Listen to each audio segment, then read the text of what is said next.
Hi, and thanks for joining. If you're new here, I'm Wendy and this is Nina's Jewels. My husband and I buy things at garage sales, flea markets, thrift stores, just about anywhere we can find things to sell online and flip for a profit. If that's content you're interested in, you're in the right place. Today's video is going to be what sold for September 24th through 30th.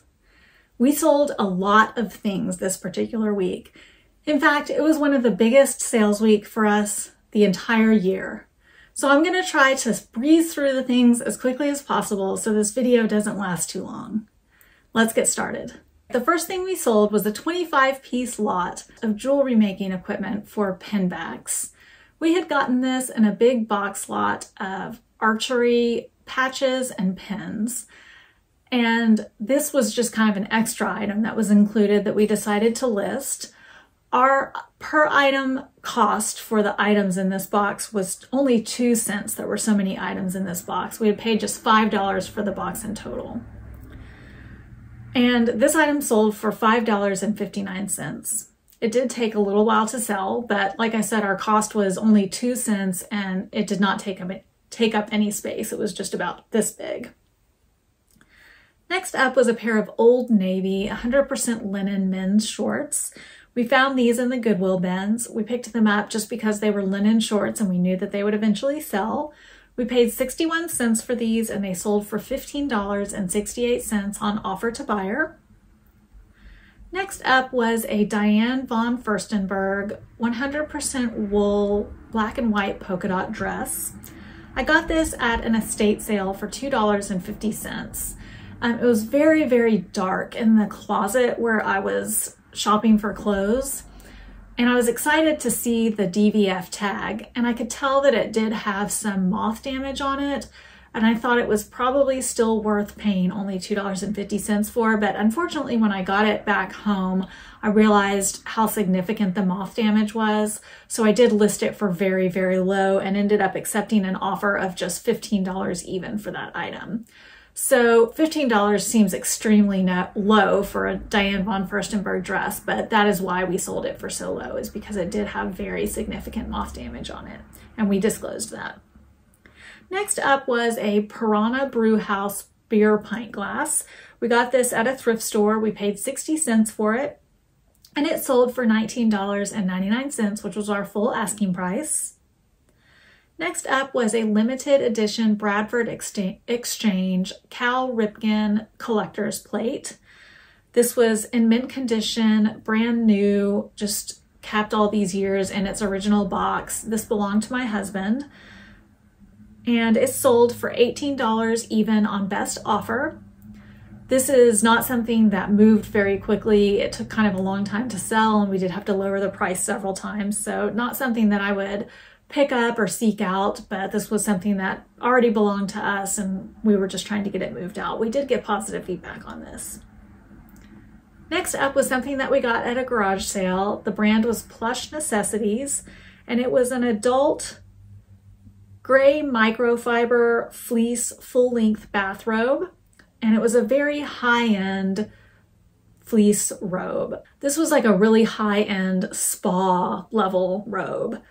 This we paid $5.50 for. We actually got two robes and that looked exactly the same but were different sizes. So we paid $5.50 for this one, and this sold for $62.99. Next up is a Vera Bradley purse. The style was triple zip hipster, and it was a crossbody purse. We had gotten this at the Reseller garage sale, so we had paid $3.28 for it. And it sold for $35 even on best offer. And like I mentioned in the last What Sold video, Vera Bradley items just do not move very fast for us. We will only pick them up if they are new with tags or in pristine condition. And even then, they still do not move very fast. Next up was some artwork that came from the other business that we own. This one was called The Battle Cry of Winter by Larry Toshik, and it was a print, a signed and numbered print. This sold for $55.29. I think the buyer applied a coupon or a discount that we had running this particular month. Next up was an AT&T Kickback DirecTV streaming media player. We actually got this at the same estate sale where we got the Diane von Furstenberg dress. This was brand new in the box, never used. We had paid $8 for this and it sold on best offer for $60. It did take a little while to sell. I might have had it overpriced to begin with, but we did ultimately accept an offer of $60. Next up was another signed and numbered print. This one was by the artist James Bama, and I've mentioned in previous videos that James Bama prints are one of the few artist prints that if I saw them out in the wild, I would pick them up because they carry a very high value and we sell these regularly. This one was called, actually this one is hard for me to pronounce, so I'm not sure if I'm going to say it correctly. This one was called Ken Blackbird and Asinboen Sioux. But this one sold for $209.99. And like I had said, we were running a sale on art this month, so the buyer did apply a coupon. But this is kind of a low price actually for a James Bama print. Some James Bama prints go, you know, closer to like $500 or $700. So this one sold a little bit lower than some of them do. Next up was a Lego Duplo Peppa Pig minifig. This we got at a flea market with a big bag or collection of different figures that we had picked up. And I paid 25 cents for it and it sold for $12.99. Next up was a set of 2 toner cartridges. I'd gotten these from the toner liquidation purchase that I made. And I had paid $3.19 for the toners. And this set sold for $33 even on best offer. Next up was one of the sealed DVDs that we got at the Goodwill bins. We paid 81 cents for this DVD and it sold on offer to buyer for $7.98, and we did get positive feedback on this item. Next up was something that belonged to my daughter that she never took the tags off of or played with or used in any way. And it was the brand Novelty Ink, and it was a silicone coin purse, and it had a peace sign on it and it said the world needs more love. This sold for $8.50 and we got positive feedback on that as well. This was in our store forever, took a very, very long time to sell. We only sold it because we already owned it, not something I would ever pick up. Next up was something that sold very, very quickly. We got this at the Vintage Goodness, or I don't remember exactly what I called it. I'll link it above and in the description box below. But the garage sale where we found tons of good vintage stuff. This was a Mayfair model reel-to-reel tape recorder. We couldn't get it to work with all of its functions, but we sold it for parts, and it sold, I think on the same day or within a couple days of listing it, for $25, and we had paid just $1 for that. And we did get positive feedback on that.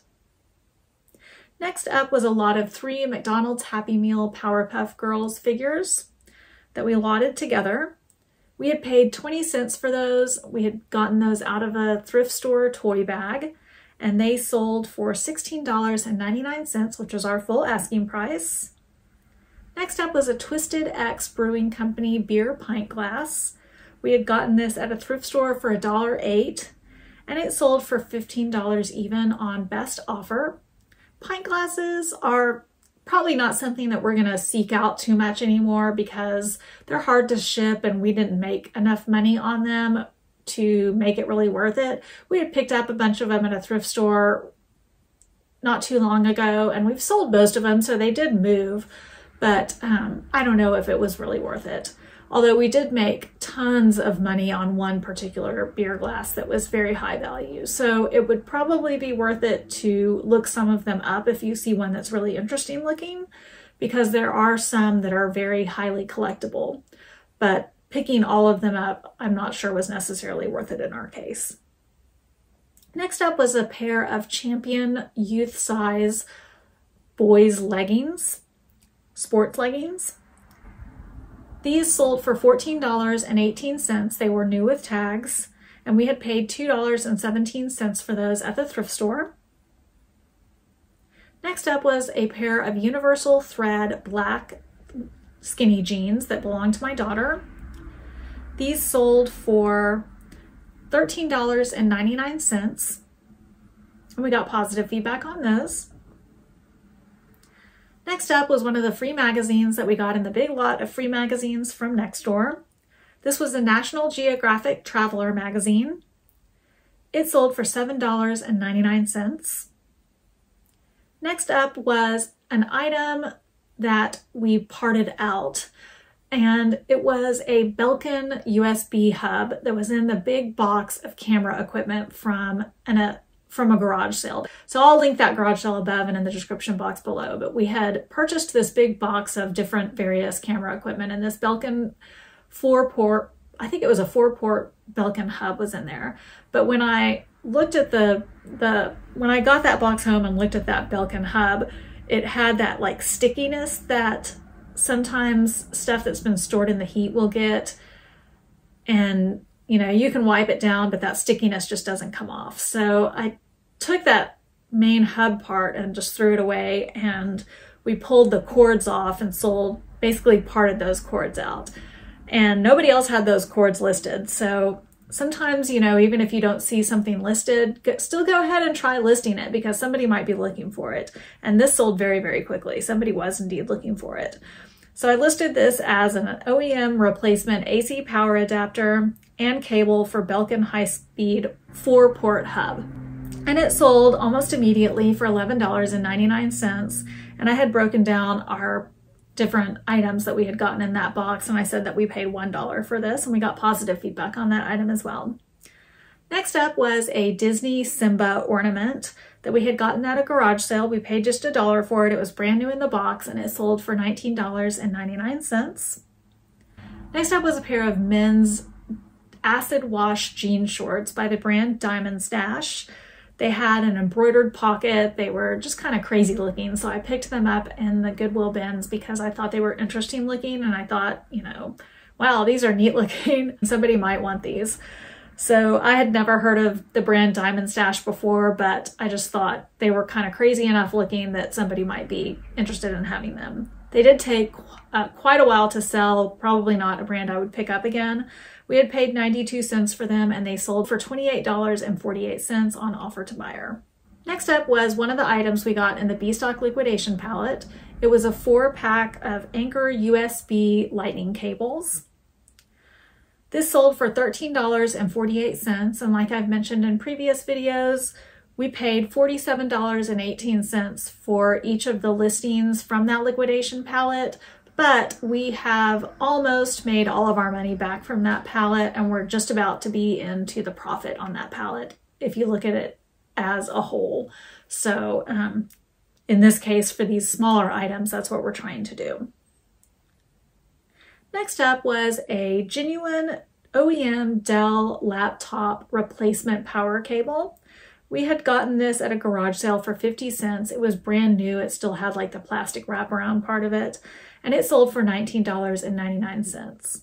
Unfortunately, we had an item not received case opened on us through eBay, and when I looked into it, I saw that the tracking showed that it was delivered. So I responded to the INR case by uploading the tracking and letting the buyer know that, you know, the tracking showed that it was delivered.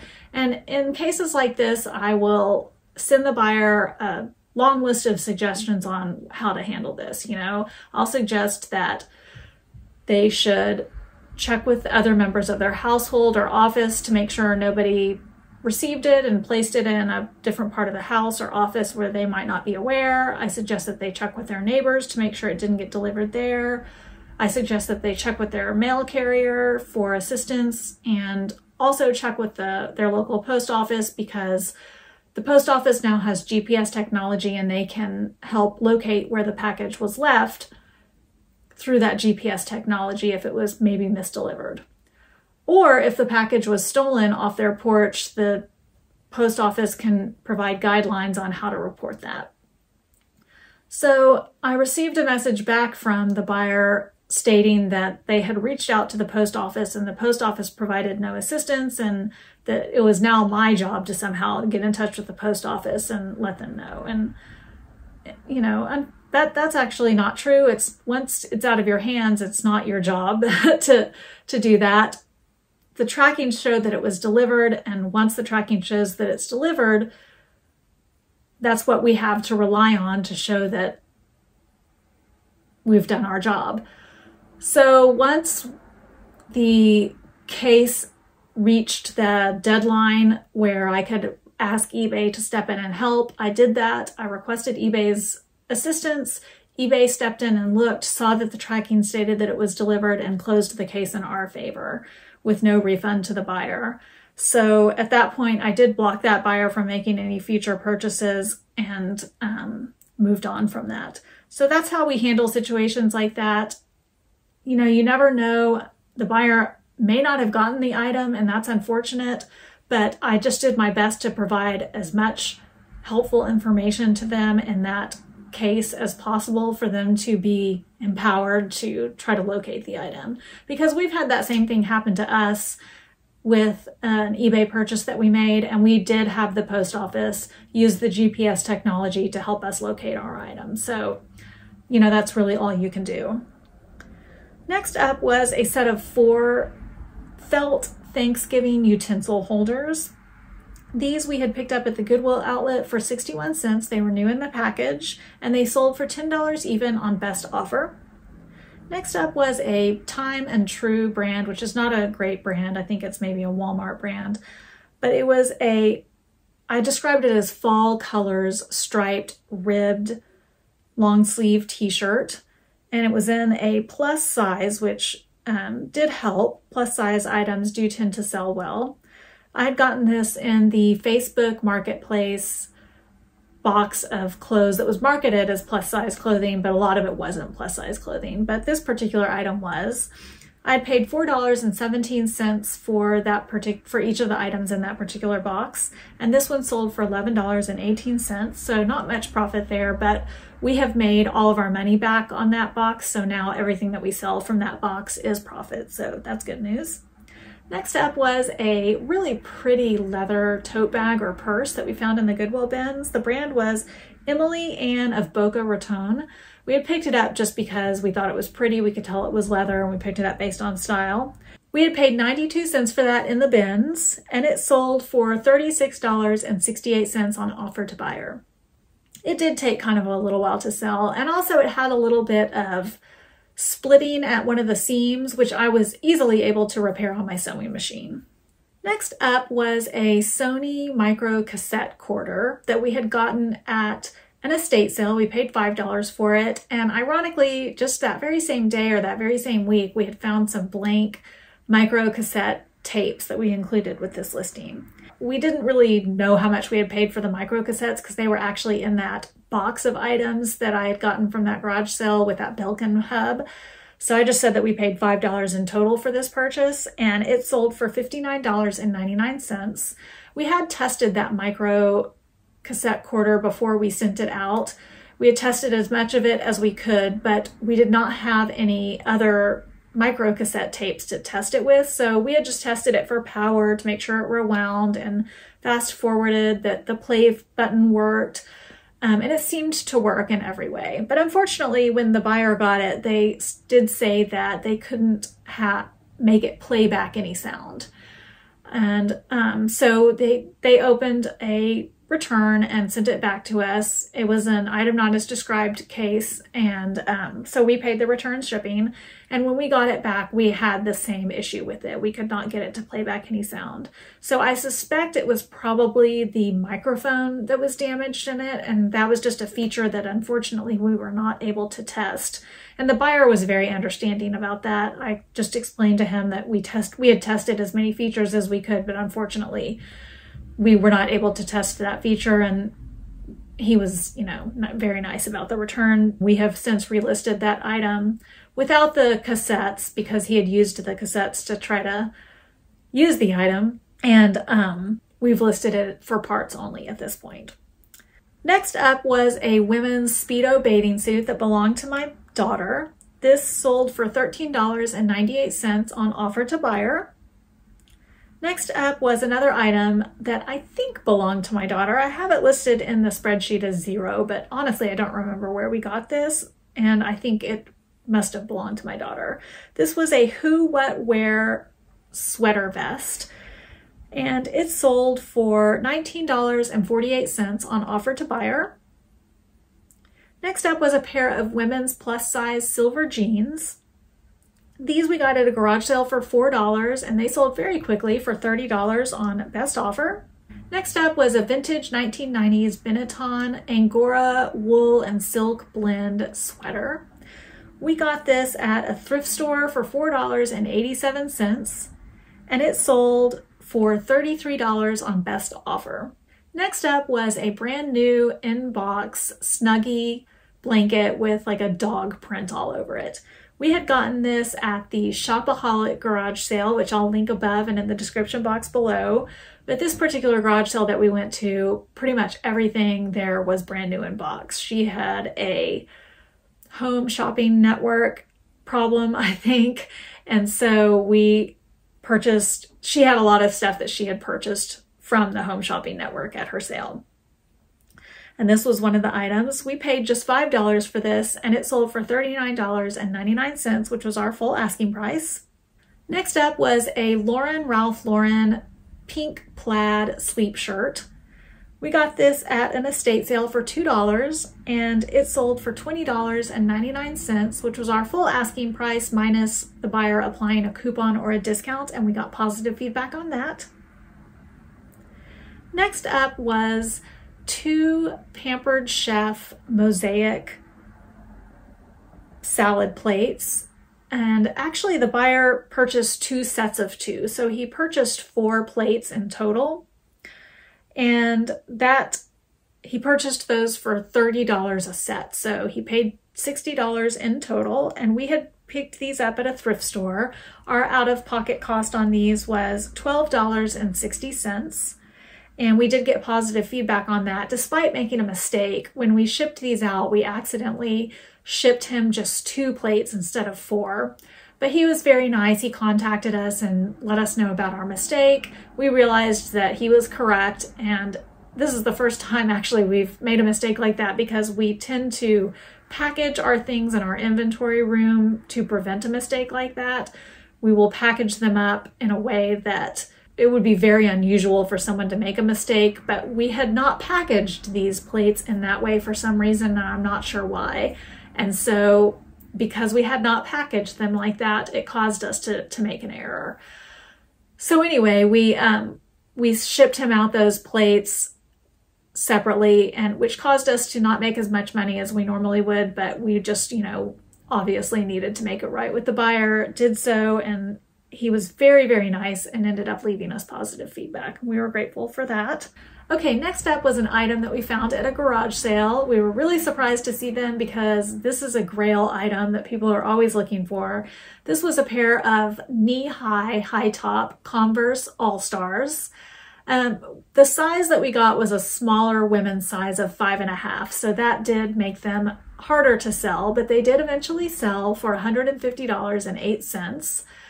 And the buyer had originally offered us like $130, and I wanted these to go through the authenticity guarantee program. So I responded back to the buyer with a counter offer of $150.08. I always include that 8 in there so that we know that we sold it through an offer to buyer. But, and I will link that video of how we do our offers above and in the description box below.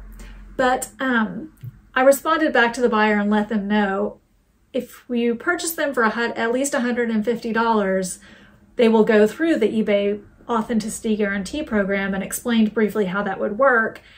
That seemed to work because the buyer purchased them for that price. They went to the authenticator, received an authentication, and went on to the buyer. So we were pleased about that because this was the first pair of shoes that we sold through the eBay authenticity guarantee program.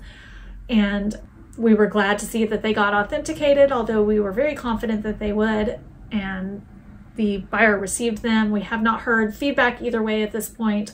No feedback is good feedback as far as we're concerned. And we had paid $7 for those at a garage sale. Next up was another really good sale. This was a vintage 1960s Sport King sleeping bag. We had gotten this at the vintage garage sale. The guy, I saw it laying there. I couldn't tell for certain what it was, and I asked him, and he said, oh, that was my sleeping bag from when I was a kid. And I was like, oh, that is so cool. How much do you want for that? And he said, oh, I'll take $5 for it. So I was like, oh, I don't know. I've never sold a vintage sleeping bag, but it's probably worth it. So I grabbed it and was thrilled to see that vintage sleeping bags do really, really well. And it sold very quickly. I couldn't find any comps for this particular brand, but I comped it based on similar brands, and it sold quickly. We got $99.99 for that, and it sold faster than I thought it would. So we were really pleased about that. Next up is a Disney Frozen My First Princess replacement shoe. It's just one shoe only, and we had that clearly listed in the listing. It sold for $7.44, and we had gotten this in a big bag of toys from the thrift store. We paid 19 cents for it. When the buyer got it, they opened a return, and they said that they had made a mistake. They noted that they did see in the listing that it was for one shoe only, but they didn't realize that when they had purchased it. So they didn't open it as an item not as described, which was very nice. You know, most people would probably say item not as described and not admit that they didn't read the listing. But this buyer did admit that they did not read the listing and returned it on their dime. And we've since relisted it, and actually it resold immediately, but I did edit the listing to be more clear in the title about it being only one shoe. So I think hopefully the second buyer would be more aware of it, even though I was very clear in the listing the first time. But you know, when we have an incident like that, I always think, you know, how can I make an improvement? Okay, next up was a 2018 McDonald's Happy Meal toy from the movie Ralph Breaks the Internet. This one was brand new in package, and it was the character Vanellope Racer. This we got at a garage sale on a big lot of brand new in package McDonald's toys. We paid 11 cents per toy, and this one sold for $7.29, which was our full asking price. Next up was a men's shirt that we got at a thrift store. The brand was Carl Connie Gold, and it was black and gold, and it had like a studded cross on the back. And it wasn't a brand I had ever heard of. We just picked it up because it just seemed like something interesting that someone would want. It did take quite a while to sell, but it did eventually sell and went, I think, to New Zealand through the global shipping program. It sold for $20.99, which was our full asking price minus our discount or coupon that we had applied this month. And we had paid $3.25 for that at the thrift store. Next up was a really interesting women's sweater that I had gotten in the Goodwill bins. We paid 92 cents for it, and it was the brand Belle Point, and it had like a Phantom of the Opera theme on it. And so it was a knitted sweater, and it had all of these different, actually I would say it was more like a musical theater themed sweater with a Phantom of the Opera focus. But anyway, it had like all this different musical theater, not print, it was actually knitted into the sweater. So it had, you know, a bunch of different musical theater stuff on it. And then the buttons actually were Phantom buttons. And I am going to show a close-up of those buttons because they were so interesting and unique. But actually, I'm surprised it took as long to sell as it did. We had it priced quite high because it was such an interesting and unique sweater. And I couldn't find any of this exact sweater that had sold before, but this particular brand, that some similar styles had fetched very high prices. So this was a really nice sweater. It was very well done. Obviously, this had sold for a very high price to begin with, and I knew that when the right buyer came along, they would be willing to pay a high price for it. So when it did eventually sell, it sold for $65.09, which was our full asking price minus the discount. Next up was something that belonged to my daughter, and it was a Barbie wedding bouquet accessory. It sold for $10.29, which was our full asking price. Next up was a 2003 Fisher-Price Little People dog. We had gotten this in a thrift store toy bag. We paid 24 cents for it, and it sold for our full asking price of $9.99. Next up is another pillow pet. Like I've told you before, we sell tons of pillow pets. And I might have said that in the last time we sold a pillow pet that it was our last pillow pet, but this actually is our very last pillow pet. We are out of pillow pets, and we always source those in the Goodwill bins. So it is time for another Goodwill bins visit so we can get more pillow pets. This was a 2009 pillow pet, one of the large ones, and this was the horse variation. We paid 67 cents for this one, and it sold for $24 even on best offer. We got positive feedback on that. Next up, I'll go over all of the collectible cards from my husband's personal collection. This week, we did not sell any high value cards because we didn't list any, but we did sell 2 low value cards, meaning cards valued at $10 or under. Card sales just have been in a slump lately, and I don't know why. We definitely haven't been listing as many cards, but still, sometimes even when we don't list cards, we will have big bumps in sales of cards. So I don't know why card sales are just kind of low lately. But this particular week, we sold 2 cards for a total value of $6.08. So that wraps up our sales for the week of September 24th through 30th. I hope you enjoyed this video. If you did, let us know by hitting the like button. And if you're not already subscribed to our channel and enjoyed this video, let us know by hitting the subscribe button with the notification bell turned on, so you can be kept informed of all of our latest content. Thank you so much for watching, and we will catch you on the flip side.